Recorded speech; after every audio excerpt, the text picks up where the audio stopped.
അനാവശ്യമായ വിഷയം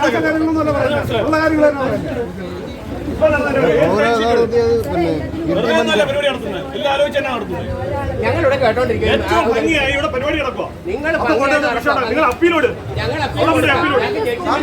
ഈ സാധനം ടൈം ഷീറ്റ് പറഞ്ഞു സാറിന് ചന്ത നടത്ത പരിപാടിയാണ്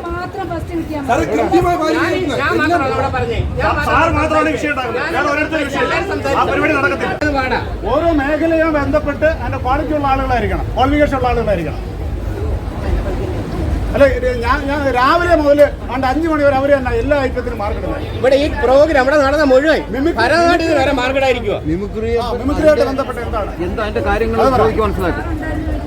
അല്ല, മിമിക്രിയുമായി ബന്ധപ്പെട്ട ക്വാളിഫിക്കേഷൻ എന്താണ് അത് നമുക്ക് അറിയേണ്ടത്. അല്ല, അതിന്റെ ഇതുണ്ട് ഈ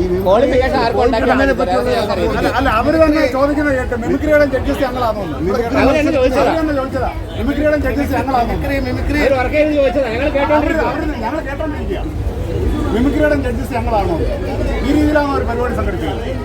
പരിപാടി വേറെ നടത്തിയോ, ഒന്നും നടത്തിയോ, കാര്യങ്ങൾ ജഡ്ജിനെ വിളിച്ച് നടത്തിയോ, ഞങ്ങൾക്ക് പ്രശ്നമുണ്ട്.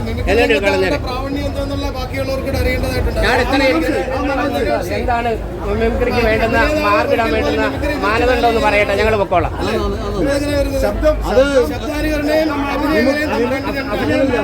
എല്ലാം കൂടെ ഒരുമിച്ച് വരുന്നതാണ് മിമിക്രി എന്ന് പറയുന്നത്.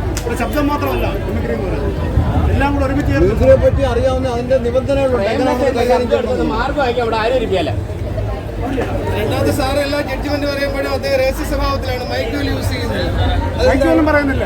സാറ് പെട്ടെന്ന് ധൃതി കാണിച്ച് പോകാനായിട്ട് ശ്രമിക്കുക.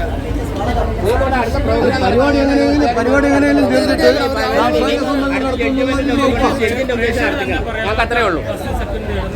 നേരത്തെ ഞങ്ങൾ ഇതെല്ലാം കഴിയുന്നവരെ കാത്തിരുന്നപ്പോൾ ഞങ്ങളോട് ചിന്ത അന്നേരം ഒന്ന് പറയാൻ ചെയ്തു.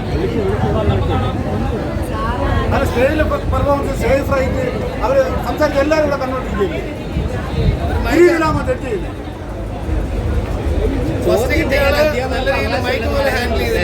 ഞങ്ങൾ ഒരേ സ്കൂളിൽ നിന്ന് കുട്ടിയെ കൊണ്ടുവന്നേ, ഞങ്ങൾ വഴങ്ങിനെ കൊണ്ടുവരില്ല.